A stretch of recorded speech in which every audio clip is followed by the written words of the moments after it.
can't pour from an empty cup. And before you give love to anybody else, you have to truly love yourself. And I think the easiest way to love yourself as a man is to be proud of yourself. And to be proud of yourself, you have to decide who you want to be inside of the metaverse, inside of the matrix. You have to decide the character you want to be and try your best to achieve it. Why do you think people struggle with being proud of themselves? I think because they know they're failing. I think that most people failing in life know very well they're failing. And it doesn't matter what avatar you decide to absorb or who you decide to be. You can decide to be it, and you know true in your heart if you're giving 100% of your energy towards becoming it or not. Doesn't matter if you want to become a famous musician. Doesn't matter if you want to become a bodybuilder. Doesn't matter if you want to become a pro fighter. Doesn't matter what you want to be. You know in your heart if you're actually trying or not. You have to decide what you want to be and try and become it. And a lot of the people who are genuinely unhappy or miserable in their hearts know they're not trying that hard. Well, and I think they also focus on what everyone else is doing, right or wrong, and then judging outward. And everyone's like focused on this outward reflection of like what that person has and versus what they don't have. And it's all just like this cycle of negativity. Completely. And we found ourselves, especially with social media nowadays, we found ourselves like most people, because maybe they're not mentally strong enough to understand like, oh, wait, I need to create my own value instead of looking outwards. How do you think we fix it? Successful is all about self-definition, which is what I was saying at the beginning. You have to decide who you want to be. And if you wanted to be Joe Schmo and you pull it off, then you'll be a pretty happy, content person. It decides who you want to be. I think the people who are miserable, it's the gap between their expectations and their reality. That's where the misery lies. Yeah. My expectations were always enormously high. Even when I was a nobody, I knew I had to be filthy rich and a kickboxer. At the age of 15, I knew that if I'm the kind of guy that if I raise my voice, people are going to care. I'm not going to be the guy who starts shouting and everyone thinks it's funny. I know I'm going to be the kind of guy who is genuinely a formidable opponent in all realms of human endeavor. I know I'm going to have money. People who are miserable are the people who don't try hard enough to obtain it, because I actually believe, and this is another thing I'll say, I believe the universe is very giving. I think the universe and God himself is very giving. I've yet to meet somebody in all my years who is genuinely giving 100% of themselves day after day, doesn't snake anyone, firm handshake, look you in the eye, doesn't lie to nobody, and tries 100% who doesn't get what they want. I've never seen it.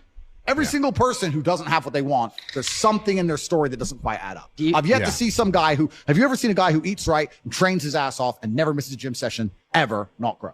It's just, that's the way the universe works, right? So if you're truly about it and you're truly trying your absolute best, you're going to do it. And that's what I believe. I believe the universe is extremely giving. So when I meet somebody and they go, I really wanted this and I don't have it, I say, you didn't really want it. All like the successful people, most successful people in the world, would you say that all of them have like something in common in the sense of like some sort of hardship in their life? It's not. I mean, trauma is extremely important. And this actually goes back into answering the first part of your question, which is interesting.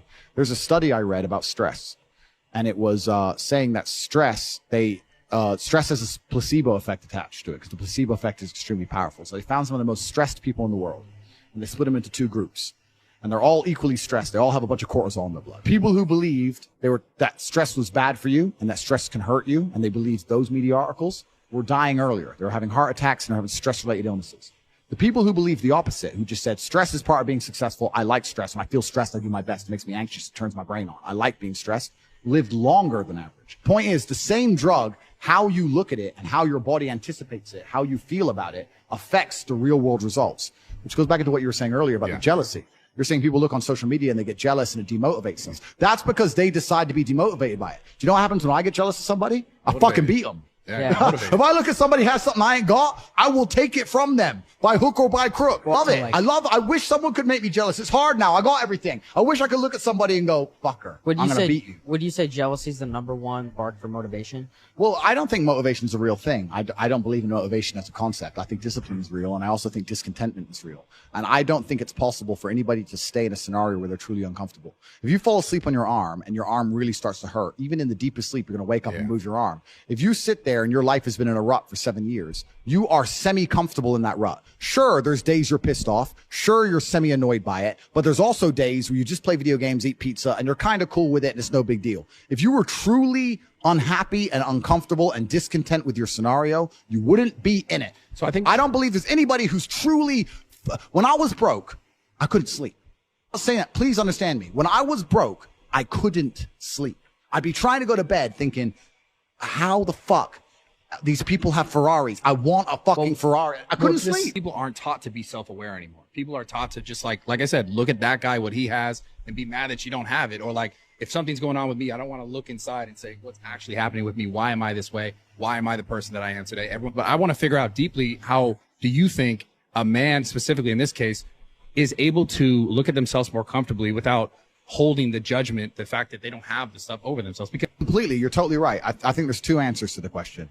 One, I think a lot of it came from chess, because chess is the most ruthless game on the planet. And what chess will teach you, chess teaches you that if you lose, at some point you made a mistake. It doesn't matter if it's the smallest mistake. It doesn't matter if you just took too long to think to make the right move and you ran out of time on the clock. At some point you fucked up for you to lose that game. It's 100% accountability with no luck.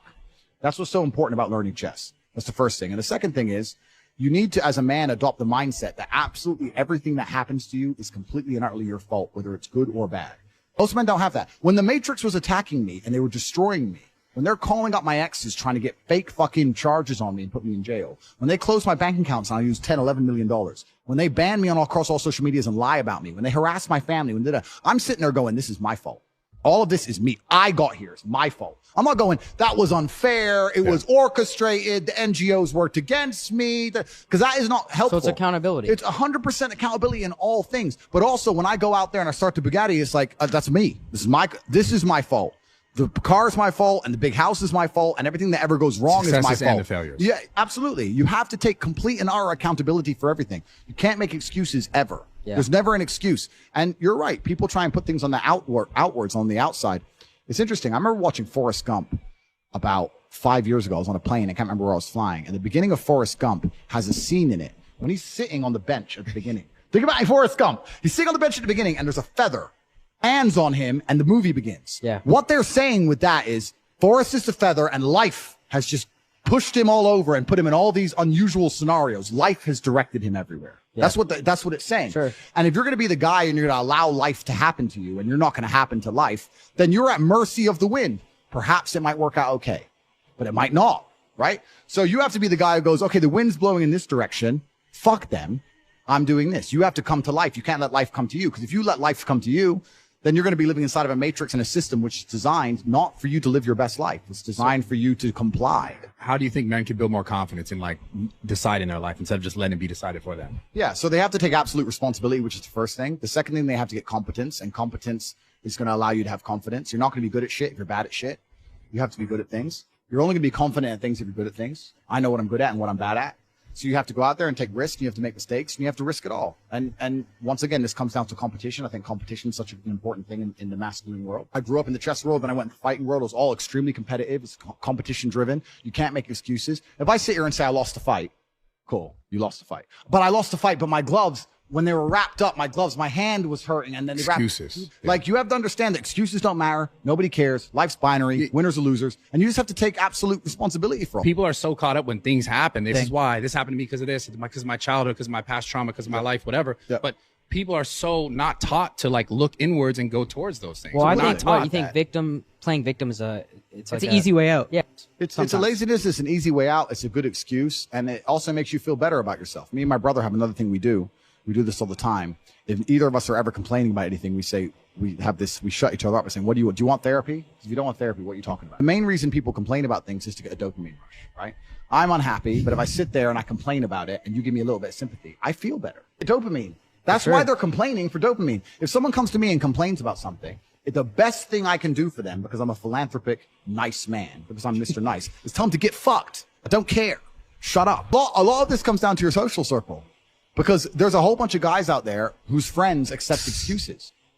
If your friends will allow you to make excuses, you're going to make excuses. If your family let you make excuses, you're going to make excuses. You're going to complain and feel better. You got to be around killers who don't accept that shit. If me and let's say me and 3 friends, there's 4 of us, and we all decide to do 10,000 push-ups a day, and all of us do them except one, there's no words inside the human language, there's no sentence he could possibly construct, no matter how compendious or concise or how intelligent the man is, that will allow us to forgive him for failing. We don't accept excuses. That is it.